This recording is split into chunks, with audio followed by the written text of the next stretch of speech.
बेटी ने अपनी मर्जी से शादी की थी। मेरे पति इस दुनिया में नहीं थे। एक ही बेटी थी और जब वो माँ बनने वाली थी तो मैं उसके देखभाल के लिए आई हुई थी। एक दिन मैं हॉल में बैठी टीवी देख रही थी।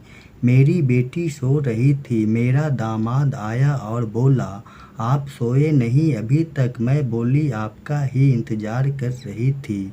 वह मेरी तरफ देख मुस्कुराने लगा। मैंने उस वक्त उसे यूं ही बोल दिया कि दामाद जी, अपनी सेहत पर ध्यान रखा करो, समय से घर आया करो। तभी वह बोला कि आप तो अपने दामाद पे ध्यान ही नहीं देती हो। मैं बोली, क्या हुआ बताओ तो, क्या दिक्कत है? बड़ी ही शराफत के साथ उसने कहा, भूखा हूँ।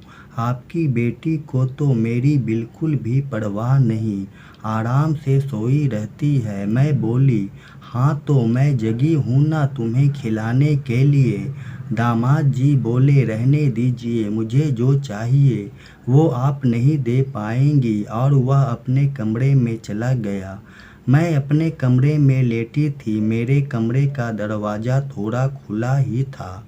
मेरे दामाद को हर रोज़ शराब पीने की लत थी। मेरी कानों में एक हल्की सी आहट गूंजी। चौंक कर देखा तो मेरा दामाद सामने खड़ा था। वह मेरे बगल में आकर बैठ गया। अभी भी कमरे में अंधेरा ही था।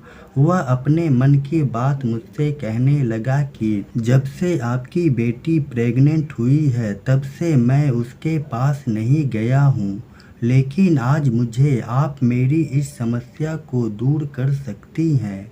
अगर आपने मेरी बात मानी तो आपकी बेटी का घर भी सही रहेगा और वह खुश भी रहेगी। नहीं तो आप जानती हैं, मैं उसकी इन बातों से डर गई और अपनी बेटी की खुशी के लिए उसकी बात मान ली।